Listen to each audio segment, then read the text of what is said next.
The guarantee of assured placement with highest salary package. Academic year 2023 to 2024, 100% placement. Admission opens in Saint Mother Teresa Engineering College. நாட்டின் கடைக்கோடி இடமான கன்னியாகுமரியில் பிரதமர் மோடியின் தியான நிகழ்வு நடக்கவுள்ள நிலையில் இதன் பின்னணி குறித்த விமர்சனங்கள், கேள்விகள் எழுப்பப்படுகின்றன. தியானத்தின் பின்னணி என்ன என்பதை அலசலாம் இந்த தொகுப்பில்.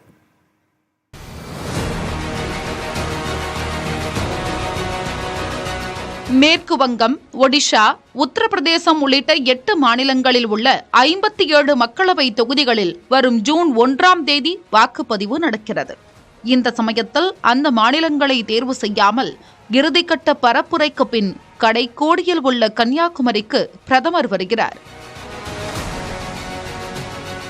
2019 கேதார்நாத் போலவே 2024 கன்னியாகுமரி என்கிறது பாரதிய ஜனதா கட்சி வட்டாரங்கள். பிரதமர் ஆன்மீகவாதி என்பதால் அவரது வருகையில் அரசியல் கிடையாது என்கிறார் மூத்த பத்திரிகையாளர் பாக்கி. வலதுசாரி சிந்தனை கொண்டவர்களின் கருத்தும் இதையொட்டியே இருக்கிறது.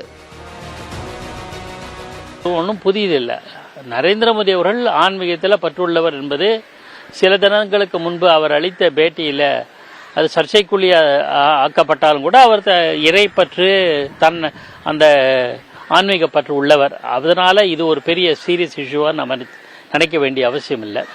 ரெண்டாவது, தேர்தலெலாம் முடிகிற நேரத்தில் இன்னும் கொஞ்ச நாள் தேர்தல் முடிவுகள் வெளியாகும். அந்த நேரத்தில் நம்ம ரெஸ்ட் எடுத்துக்கலாம் என்பதற்காக ஓய்வு எடுத்துக்கொள்ளுகிற ஓய்வை ஒரு ஆன்மீக வழியில் அவர் பயன்படுத்துகிறார். அப்படி தான் எடுத்துக்க முடியும். ஏன்னா அவர் ஆன்மீக பற்று உள்ளவர். மூன்றாவது, இது புரிது அல்ல. இவரும் நரேந்திரங்கிற பேர் கொண்டவர், விவேகானந்தரும் நரேந்திரங்கிற பேர் கொண்டவர். அவரும் 3 நாள் தபஸ் பண்ணி என்லைட்மெண்ட் ஆனாரு. அதே மாதிரி இவங்களும் இப்போ 3 நாள் தபஸ் பண்ண வராங்க.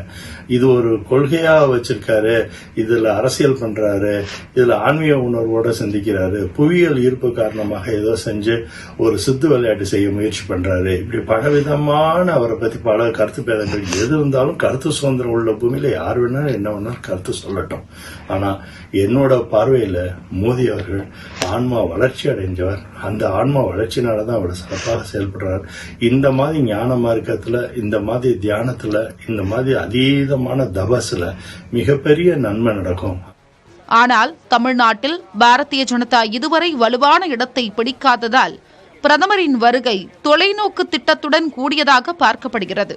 2024 மக்களவை தேர்தலில் பாஜக எத்தனை இடம் பிடிக்கப் போகிறது என்பது தெரியாத நிலையில் 2026 சட்டப்பேரவை தேர்தல், 2029 நாடாளுமன்ற தேர்தல் என பல அரசியல் கணக்குகள் இருப்பதாக அரசியல் பார்வையாளர்கள் கருதுகிறார்கள்.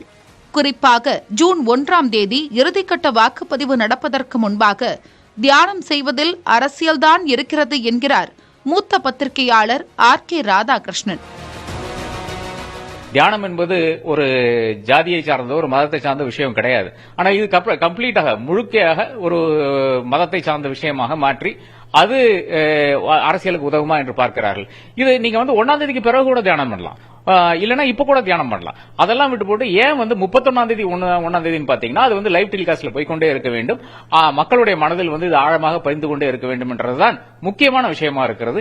இது தேர்தல் ஆணையம் இது ஒரு விஷயமாக எடுத்துக்கொண்டு அவர்கள் இதை தடுக்க வேண்டும். நீங்க 1ஆம் தேதிக்கு அப்புறம் தியானம் பண்ணுங்கன்னு சொல்லலாம் தாராளமாக. 1ஆம் தேதிக்கு அப்புறம் தியானம் பண்றதுல என்னை பொறுத்தளவுல இன்னைக்கு ஜோதிட இது பாத்தீங்கன்னா ஒரு பிரச்சனையும் கிடையாது. 2ஆம் தேதி கூட தியானம் பண்ணலாம். ஆனா இது பண்றது அரசியலுக்காகத்தான், இது பண்றது ஓட்டுக்காகத்தான், இது பண்றது நான் ஒரு துறவி, நான் என்னைக்கு வேணா கிளம்பி போலாம் என்று அது காமிக்கிறதாகத்தான். 2019 முடிஞ்ச கதையா இருக்கிறது. பட் இருந்தாலும் இதை வைத்து வாக்கு சேகரிக்க முடியுமா என்று ஒரு தேவையில்லாமல் ஒரு வயலேஷன் ஆஃப் மாடல் கோட் நடந்துட்டு இருக்கிறதாகத்தான் நான் காண்கிறேன். பிரதமர் தனது கன்னியாகுமரி வருகையில் தியானம் செய்ய போவதாக அறிவித்துள்ளதால் அதன் பின்னணி ஆன்மீகமாக பார்க்கப்படுவதோடு விவேகானந்தருக்கு திருப்பத்தை தந்த கன்னியாகுமரி பிரதமர் மோடிக்கும் புதிய திருப்பத்தை கொண்டு வரும் என்பது பாரதிய ஜனதா வட்டாரங்களில் உள்ள நம்பிக்கை.